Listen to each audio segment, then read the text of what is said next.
réconciliation n'est possible sans la volonté de laisser aller le passé. L'épilogue du procès marathon du Putsch-Manké de septembre 2015 n'est pas à lui seul une voie vers la réconciliation nationale. Une conviction du professeur Abdoulaye Soma, agrégé des facultés de droit, à suivre dans ce journal. Violence xénophobe, l'Afrique du Sud ferme temporairement son ambassade au Nigeria. La décision fait suite à de menaces reçues en représailles aux violences xénophobes meurtrières de ces derniers jours dans la nation arc-en-ciel. Ce sont là les principaux titres de ce journal. Bonjour et merci de suivre le 12h50 de LCA. Voilà déjà 4 jours que le verdict du coup d'État manqué de septembre 2015 est tombé et les langues se sont déliées. Si l'épilogue du dit procès a permis de situer les responsabilités des différents accusés, cela est insuffisant pour conduire le Burkina Faso vers une réconciliation nationale. C'est ce que pense le professeur Abdoulaye Soma, agrégé des facultés de droit et avocat à la Cour. Il est au micro de Bachirou Sawadogo, Ahmed Nanema. Moi, je sens simplement que la justice burkinabé est capable de réagir à des illégalités. C'est quelque chose qu'il faut encourager en matière juridictionnelle. On est capable de diligenter une enquête avec ses vices et ses vertus pour faire aboutir une procédure de redressement ou de sanction de l'illégalité. Donc, ce sont des choses à mettre au mérite de la justice burkinabé. Je ne peux pas dire que ce verdict va favoriser une réconciliation nationale parce que la réconciliation nationale est libre de ce verdict et déborde carrément le cadre de ce verdict. D'abord, on aurait pu avoir une réconciliation nationale sans ce verdict. C'est pourquoi je dis que la réconciliation nationale est libre de ce verdict. Ce n'était pas un passage obligatoire. Même quand on dit que pour faire la réconciliation nationale, il faut la justice, la vérité, la réconciliation, c'est vrai qu'il faut les trois, mais la succession des trois n'est pas figée. Parfois, l'espoir même d'une réconciliation peut permettre de dire la vérité. Donc en ce moment, la réconciliation vient favoriser la vérité. Et parfois, c'est l'inverse. On n'aboutit pas forcément non plus à la réconciliation en ayant eu ce verdict. Parce que ce verdict peut aussi créer des frustrations. On a vu la défense des avocats des accusés. On a vu les plaidoiries de la partie civile. Bon, il est tout à fait évident qu'il y a des personnes qui disaient qu'elles n'avaient pas grand-chose à voir avec le problème, mais ces personnes ont été lourdement sanctionnées, notamment sur les écoutes téléphoniques. À mon sens, d'après ce que j'ai suivi, on n'a pas pu établir avec la certitude absolue le caractère légal d'abord des écoutes, le caractère, l'imputabilité de ces écoutes. Vous avez vu toute la navette qu'il y a eu entre les expertises des bandes sonores. Donc, vous voyez, sur la base de ces fluctuations, de ces vicissitudes, il peut rester dans l'esprit d'un accusé qui a été sanctionné qu'il y a eu injustice. Pour l'expert en droit professeur Abdoulaye Soma, la réconciliation du pays doit emprunter le chemin de réparation de toutes les victimes du Putsch-Manké. Il se confie une fois de plus au micro de nos reporters Bachirou Sawadogo, Ahmed Nanema. La réconciliation doit comporter nécessairement un processus de réparation. La justice, celle-là, les verdicts qui ont été rendus ne permettent pas de statuer sur la réparation. Parfois, les gens ont perdu des êtres qui étaient les piliers de leur famille, en tout cas qui avaient un apport dans la famille. Le fait d'emprisonner une personne pour 20 ans n'apporte pas rien du tout à la famille du défunt. Donc, vous voyez, il y a beaucoup de choses qui débordent le cadre de ce procès et qui entrent en ligne de compte dans la réalisation d'une réconciliation effective au Burkina Faso. Le procès est un élément, la suite du procès est un élément, mais d'autres éléments doivent être fédérés à cet élément pour nous permettre d'aboutir à une réconciliation optimale. En termes de réparation, dans un pays pauvre comme le Burkina Faso, je tiens cet aspect de haute importance. Comme je le disais, dans les événements historiques dans notre pays, des personnes ont perdu d'autres personnes, ont perdu des gens qui sont décédés, qui ont été tués, qui ont été assassinés, qui ont disparu. Ça existe. Des personnes ont perdu des biens. des personnes ont perdu les chances dans la vie, les chances de succès. La réparation consiste non pas à renflouer ces personnes, mais à les satisfaire par une compensation financière. Donc, il faut que la République soit capable, dans un processus honnête, de récapituler l'ensemble de ces pertes, de pouvoir négocier un chiffrement de ces pertes et de pouvoir rembourser. Avec la certitude et la vérité que quand on a fini de rembourser, on ne peut plus revenir sur ces questions. Bon, il est évident que la mort d'une personne ne peut pas être remboursée, mais quand on a payé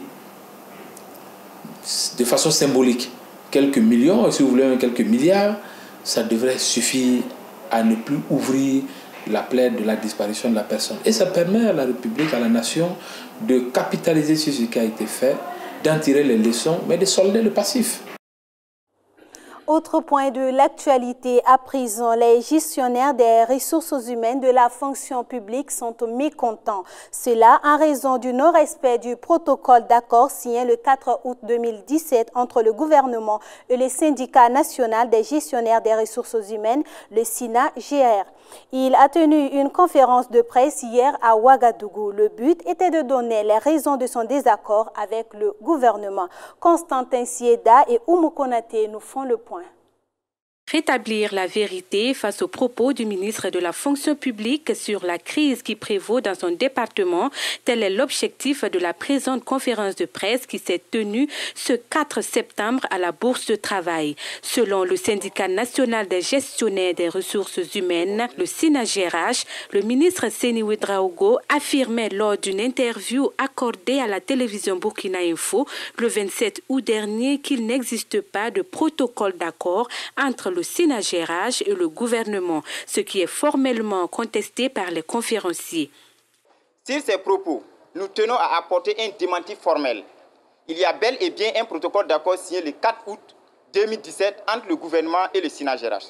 Ce protocole d'accord stipule en son point 3, petit 3.3 de l'axe grand 3 que les deux parties ont reconnu la nécessité de renforcer la capacité du ministère de la fonction publique du travail et de la protection sociale et des directions des ressources humaines en matière d'infrastructures, d'équipement et de motivation du personnel.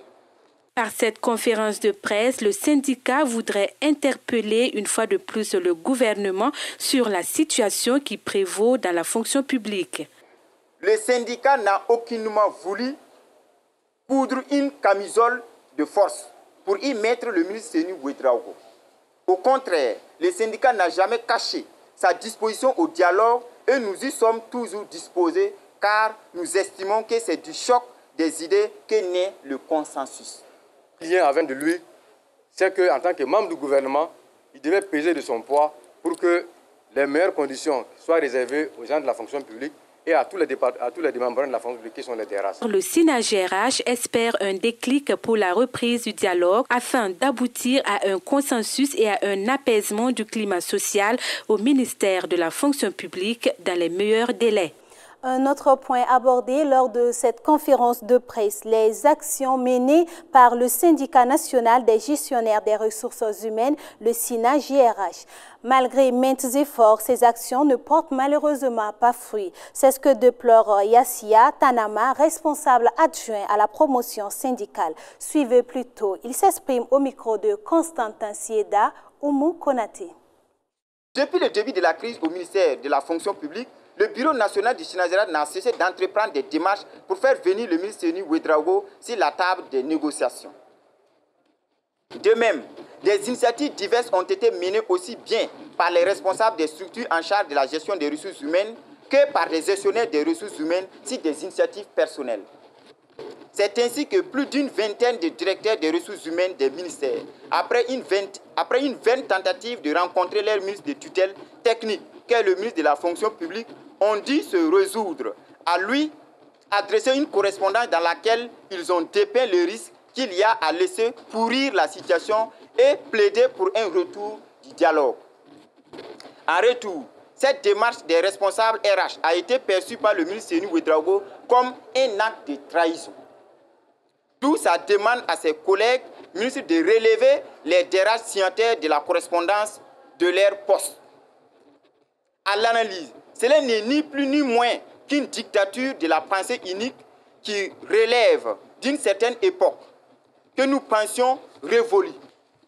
En outre, les gestionnaires des ressources humaines exerçant dans les directions des ressources humaines des ministères ont entrepris de rencontrer leur ministre de tutelle. À ce jour, tous les ministres qui ont été approchés ont promis de faire ce qu'ils peuvent pour qu'enfin le ministre de la fonction publique accepte le dialogue, mais jusque-là, rien. On en parlait hier, les militaires radiés et les fonctionnaires de police révoqués suite à la mutinerie de 2011 étaient également face à la presse le mardi dernier à Ouagadougou. Dans la gestion de leur dossier, le gouvernement a décidé de leur octroyer une aide sociale. Les principaux concernés ont rejeté en bloc cette décision. Au lieu de recruter 500 jeunes au profit de l'armée et les former, le gouvernement gagnerait à réinsérer ceux qui ont été radiés et ainsi lutter efficacement contre l'insécurité grandissante au Burkina. C'est ce que suggère Mesme Benao, conseiller des militaires radiés. Il s'exprimait au micro de Constantin Sieda et Alimata Ouedraogo. Moi, je voulais demander au président, tous les militaires radiés, ils ne sont pas mauvais. Ceux qui viennent pour le conseiller dire de ne pas prendre les gens là, ils sont en train de mentir. Ils n'ont qu'à reprendre tout le monde pour que le pays là gagne la paix. Parce que ceux qui sont là, on le conseille là, ce sont des gens qui ne veulent pas son bien. S'ils voulaient ce bien là, ils vont le conseiller bien. C'est pour dire que quand tu prends des décisions aujourd'hui là, demain tu rentres dedans, on te dit non, il faut faire ça. Et tu viens te contredire.